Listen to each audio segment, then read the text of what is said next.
By the way, pangalan nung sabi niyo may isa kayong nakitang contractor dito sa mga non-operational or walk-away health centers na nandun sa list of 15 ni Presidente? O ano, alin yun? Which one? Diskaya, ma'am. Diskaya? Which company of theirs? Ano no? Saint Timothy. Saint Timothy. Okay, so these groups, these people are all over the place. Very well noted po. Ito yung nangyari, no? I think this is one of the good things because we were funded in the GAA also of personnel na announce ni President Lonsona na for the first time, all municipalities have a doctor. Ito yun, kasi dati doctor to the various programs siya nung time ni Secretary. Tinuloy namin yun, nadagdagan ng nurse deployment, nadagdagan ng midwife, nadagdagan ng iba't ibang health. So ngayon, it's now called the National Health Workforce Support System. This is for 4th class, 5th class, 6th class municipalities. I have so 60% are lack of human resource, 30% are delayed construction, so kasalanan ng contractor na pondohan pero hindi natapos. Ito yung mga walk away, nanalo sa bidding, kinuha lang yung amount, tapos mag-uumpisa ng konting poste, tapos aalis na. And then we're stuck with the problem. And then 10% are DPWH. So there are some, the local government wants the DPWH to implement. So hindi kami na-implement. So yung sa DPWH, ang problem is permit to construct. What's nicer about health facilities is we are stricter than, let's say, a school. Kasi a school, they just build on their design. Sa amin, the contractor has to show the detailed architectural and engineering designs, which is up to the licensing for the facility. So dahil sasubmit pa yun sa amin, bibigyan namin ng permit. That's the only time they can construct. Sometimes, may pondo na pero hindi nagsasubmit or pinababago yung some modifications to fit the licensing. And then when they finish it, babalik uli yan sa licensing namin para i-license siya as a health facility. Kailangan up to standards. So, sabi nga sa akin, ayaw gawin ng ibang contractor kasi daw manipis. So you understand already when I say what is manipis. So, because we are very strict with how it will be built, kailangan built up to specs. So, ang problem namin really 60% is really the lack of healthcare workers hired by the local. And this is coming from the income of the LGU kasi. They have to hire the municipal health officer, the public health nurse, the midwife that will work in the health center. Madam Chair, Well, yes, Madam Chair. Senator, Madam Chair, Senator Bam would like to with intervene. the indulgence of Senator Ontiveros. Yes, Madam Chair. Secretary, nabanggit po yung walk away. Ilan po yun? Kasi it sounds like a ghost project to me, no? Ilan po yung walk away na sinabi ho ninyo? 30% delayed or no longer alive. So what happens there is we actually terminate the contract, Okay. and then with the remaining amount, we try to finish the contract. To find another with contractor. another contract. So hindi naman ho itong mga walkaway, hindi naman to completed projects, no? Yun ang cost na kaya nakatayo pero hindi magamit. Sorry, so just to be clear, usually that's just 30% ang nabayad sa contractor yung una.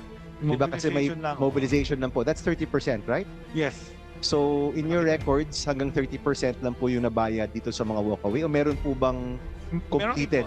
Meron iba progress billing. Yes. May iba kasi pinahanap ko rin yung mga contractor na present ni Presidente. Sabi ko, meron na bang ginawa? So may na-discover ako, isa na bayaran na, pero hindi completed. So Oh. meron din ako nakitang, So there's a similar modus po na nakita po ninyo. I had to inspect. So nakakita. And to be fair, Pero this is hindi over itong- 10 years. This is Yes, over 10 years. Itong sinasabi kong nakita ko, 2020. Okay. Sa 2020. So, you're saying ho na there was a facility na merong contractor na bayaran siyang kompleto pero wala pong nabuo na Tapos. facility. Nabuo naman pero hindi tapos. Hindi tapos. Hindi tapos So, kaya hindi rin magamit, hindi rin mabigyan ng pero license. nabayaran. Yes, nabayaran. Doon ako na. Sige po. I think the committee needs to see more details about Yes. this, Mr. Secretary. Thank you I'm po. also investigating this now. Thank you. Thank you. Just one last follow-up on that. Are you pursuing legal action against those walkaways? Kasi naabala din nila kayo na magdi-deliver sila 30%. I mean, their contract is to deliver the whole thing. So even if you did not overpay them, you did not overpay, even though they did not receive full payment. So in other words, 30% paid for 30% work. That was not the contract. Yes. So by law, ang contract nila is ikumpleto mo yun. Correct. Nila yun. So can you just give us me a quick answer and then a detailed report na ilan yan? Kasi they're not allowed to walk away.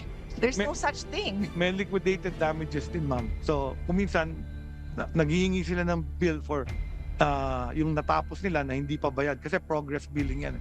So, may liquidated damages. So, if they are delayed, merong 2 or 3 times from the deadline of the contract, may liquidated damages. Yun ang ini-impose namin, Pero the liquidated damages. So you're asking for liquidated damages when they walk away and they don't complete it. Lahat yun may liquidated. Oo. As in court case, or I mean, well, you don't have to bring them to court if they're going to pay. Ano ba yun yung O sige, you have to give us a report on that. Yes. Kasi hindi pwedeng by choice nila, huwag na lang natin tapusin. May mas magandang project, may mas malaking project. Hindi tayo pwede ng ganun, Secretary, ha? Madam Chair, Give us a detailed report. pero para lang po hindi mapalampas, there was one case, at least one case, where they were fully paid. Yes. And that's yet, very clear. hindi ho natapos, no? Could our audit, since he's here, could our audit give us more detail about this? If that's okay to... Sige, let's ask Senator Risa lang, no? Because Yes. this is her time. Yes. Is it okay with you? Yes. Proceed with this first. Yes, sure, Madam Chair. Actually, I also have a question for Okay. COA if Oh, we sige. follow Okay. this. Go ahead, please reply. Good morning, Madam Chair. For COA, this has been an issue also. So nag-i-issue kami ng audit observation for this matter. So the thing is, marami talagang mga hindi natatapos na mga projects. May mga idle po. Gaya ng sinabi ni Secretary Ted, ay ito po ay dahil sa kakulangan ng manpower. Ang iba din po is Siguro before you go to the manpower issue, no, that is a serious issue. I think the question right now is on the infra. Kung meron kayong mga findings meron na po. hindi natapos yung infra, but valid yung sinasagot mo, pero next pa yon. Yes, meron po mga infra na identified kami na hindi po nagagamit at natatapos po. And the action made by the management is terminate lang nila yung contract. There are also issues regarding doon sa, for instance, in the central office, we identified na may mga hindi natuloy na mga project because yung phase 1, for instance, ay hindi complete or maayos pagkagawa, kaya yung panibagong contractor, hindi niya po tinatapos ito at inumpisahan. There are also issues on the titling of the properties. Sorry, Madam Chair, the question was yung hindi natapos pero binayaran ng kompleto. Kasi naintindihan ko kapag hindi tinatapos tapos tinitigil mo yung pagbayad, di ba? Ganun naman talaga, then you take on other action. But Secretary Herbosa was mentioning a case na nabayaran completely pero hindi naman tinapos yung proyekto. We will, hinihingi po namin yung details dito doon sa specific project po kasi this covers a lot of projects from different regions. Possibly po, ang hawak po namin is mostly nasa central office, centralized, pero yung po sa mga region, humingi po kami ng data. So maybe the secretary So you could don't give have that us data? the specific Oh, details. you don't have that data. We will check on the matter, data sir, nasa likod lang po, hinihingi namin. We'll go back. Balikan ka Yes, po. namin mamaya pag na-check mo para you can Madam give us Chair, a more with complete the report. indulgence of Senator Ontiveros again. All right, one Senator question Erwin, lang po. Madam Chair, bago ko balikan yung Secretary, COA. Ito pong nang pangyayari po ito, naimbestigahan na po ninyo, right? It's coming out now. Tama po? Only because there was a list of contractors Opo. pinalabas ang presidente. So sinabi ko sa mga regional director, meron ba tayong mga ginagawa ng mga yan? At yun nga, sumulpot. Meron po sa- ba doon sa mga listahan na binigay Presidente ng mga kontraktor na gumawa ng mga health centers natin, mga infra ninyo? Meron po. At yun nga yung na-discover ko yung isa. Isa pa lang. Out na, Isa pa lang po. na isa dun sa mga sikat na imbestigahan. At Okay. Last question, Senator Ontiveros. Sir, do you think may collusion dito, kagaya ng DPWH, na ilan sa mga opisyal ninyo maaari sa regional level, provincial level, may collusion, may sabwatan doon sa kontraktor para sa gawa ng mga projects na ito, Secretary? yan po ang aking conclusion din. Kasi kung ang engineer na nag-inspect from our side, binigyan siya ng clean bill na completed, mababayaran siya. Kasi hindi naman mai-issue kung hindi bibigyan ng inspection na clearance. So, yun ang side ko na iimbestigahan ko. Bakit siya nabayaran kung hindi pa completed? Dapat yan progress billing po, Madam Chair. So, Ilan ganun po yung mga ganito, sir? Ilan po ang mga infra ninyo na hindi pa completed pero binayaran na or hindi talaga nagawa at all? wala pa akong figure, no, pero I can do I can study that kasi nga marami din sila yung mga delayed. So of those na delayed, parang nakukuha din ng audit. Sometimes it's the audit that will tell us during our exit audit. Kaya sabi ko, and then nababalikan namin siya. So like Thank here, you. we have 7 significant audit observations for the HPEP. So yun ang tulong sa amin to actually fix all these problems. Thank you, Senator Ontiveros. Salamat, Senator Erwin. Of course, Madam Chair, Mr. Chair, Just to Madam Chair. join the conversation, I saw a COA report 2024 and ang number of contracts na non-completed on time is 123 contracts. Ang value nitong contracts is about 11 billion pesos. So ibig sabihin, 11 billion pesos ginastos pero hindi tapos yung projects. So ganun kalaki, Secretary, ang perang nakabinbin. So ang nangyayari dyan, iba-ibang mga projects yan. That's a total. Ang hinanap ko lang was primary care facilities in the LGU. So may projects din kami in the hospitals of DOH na buildings that are run, and then there are also delays. Nafi-fix naman yan, some of those, especially COA reports, which is a year after, naaayos din namin with negotiations. Usually, pick up yung arbitration na napapag-usapan, and then dyan namin naaayos. But definitely we don't get our value for money kasi nga delayed. Sometimes after makita mo yung delayed, when you try to fix it, mas mahal na uli kasi it's another different year na. Naka 2 years Yeah. na yung Ang punto dito, Secretary, 11.5 billion pesos nakabinbin siya. yan. Hindi natin magamit-gamit. Whether you go to pick up, arbitration, that will take a lot of time. Yes. So, because of, I would say, sama-sama nito, poor planning, lack of coordination, poor execution, na ipit yung 11.5 billion. So, ganito na lang, just submit to the committee yung details itong 11.5. Kasama na dito yung super health centers, kasama na dito yung iba-ibang facilities. But then again, no, ang punto ng mga senators is na ipit yung pondo natin worth 11.5 billion. Thank you. Thank you. We will do that, Senator. Let's give the floor back to Senator Risa. You have 2 more minutes.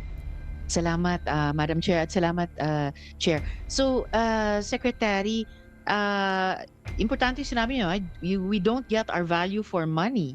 Minsan kasi a year later pa malalaman. Baka pwede pong i-consider ng DOH yung nag-emerge sa Blue Ribbon investigation na there are categories of projects, short term, medium term, permanent, semi-permanent, and I forget the third category, covered by warranties or bonds na dapat pwedeng mag-collect ang gobyerno pag hindi na fulfill yung specs dun sa kontrata. By the way, pangalan nung sabi nyo may isa kayong nakitang contractor dito sa mga non-operational or walk-away health centers na nandun sa list of 15 ni Presidente. O alin yun? Which one? Diskaya, ma'am. Diskaya. Which company of theirs? Ano lang? Saint Timothy. St. Timothy. Okay, so these groups, these people are all over the place. Very well noted po. Follow up po, Madam Chair, sa COA.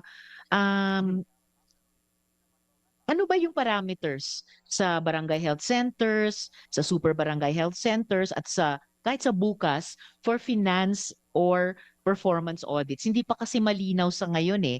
Kaya yung 400 out of 600 na non-operational daw, paano i-audit yung ganon? Actually, Madam Chair, Senator Ontiveros, sa amin po sa COA, we do conduct compliance and financial audit. In the case of yung sa mga local po, meron po tayong assigned auditors doon. They provide observations or possibly kung meron mga issuance of notice of suspension, disallowance, they also provide this. But mostly po dito sa amin, we do conduct compliance audit and performance audit as well. Pero sapat na po ba yung yung parameters para makumpleto yung audit at ma-feedback dun sa DOH at sa Congress for that matter? Actually, usually I can speak on my behalf, no, because may mga local auditors po tayo at saka corporate auditors tayo.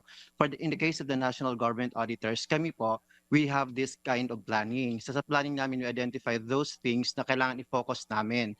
So kagaya nun, we conduct compliance audit po. Tinitingnan namin yung mga nangyayari po sa mga kagaya nun, mga projects na ginagawa na infra, and we provide measures. We do recommendations and value-adding recommendations to the agencies so that they can properly implement the program or the project.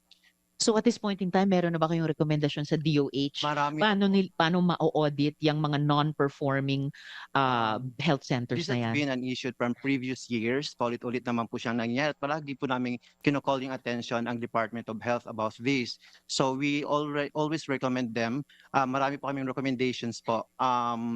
Sila po yung hindi naman po alam minsan hindi nagagawa po yung mga recommendations, but basically in my case I can speak on behalf of the national government auditors. Nagkakaroon po kami ng exit conference, doon po na pag-uusapan kung ano yung mas magandang dapat gawin ng department po, and sila po yung sa implementation. And then pag hindi po nangyayari yun or natutupad yung mga dapat na ginagawa ng Department of Health, for instance po, ay nag-IOM pa rin po kami po ulit, at if possibly po nag-i-issue na po kami ng suspension and disallowance. Madam Chair, You mentioned exit conferences kanina. Yes. Ba't hindi nagagawa ng department yung recommendations ng COA? meron nga, nagagawa namin. So for yung isa findings is poor planning, no? So sa poor planning in 2023 na nakagawa na kami ng Philippine Health Facilities Development Plan. So the idea of this, kasi some of these mga projects are insertions, ano? So when they come to us, we see the land is not ready, hindi siya talaga na plano. So ngayon, ang ginagawa namin, hindi siya pwedeng ma-insert sa budget namin kung wala siya dun sa Philippine Health Facility Development Plan. So pinagawa namin lahat ng region ng plano on ano yung mga kailangan itayong facility sa inyong lugar, hospital, health center, super health center, para kailangan nandun sila sa approved health facility plan. We had one approved in 2023, and ang ginawa namin, sinabit namin to kay Executive Secretary at pinimirahan ng Presidente as an executive order of the Philippine. So this is one way of trying to make sure may planning. Kasi ano kami during budget eh. Biglang aabutan ako ng listahan ng isang legislator, and then lagay mo to, build mo sa aking mga district. And then makikita na lang namin yan sa GAA. And then hindi naman nabisita ng region, tsaka pa lang bibisitahin. Pag nasa GAA, so madidelay na yung project. Mas makikita yung titulo, medyo defaulty, yun, another amount of money na sasayang. So we try to put some controls by making sure nasa Philippine Health Facility Development Plan. Well, even now, Secretary, Madam Chair, nag-initiative ang Senate under the Finance Committee, under our chair.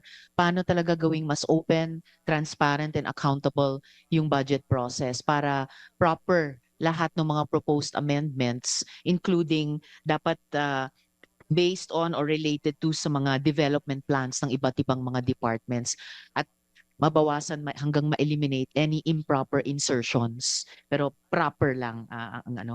Maybe, Madam Chair, in my next round I'll follow up. Parang may disconnect sa sinasabi ng DOH at saka COA kung talagang nai-implement yung recommendations nila in terms of auditing, lalo na dito sa mga health centers. So I'll just follow that up in my next round. Salamat, Madam Chair.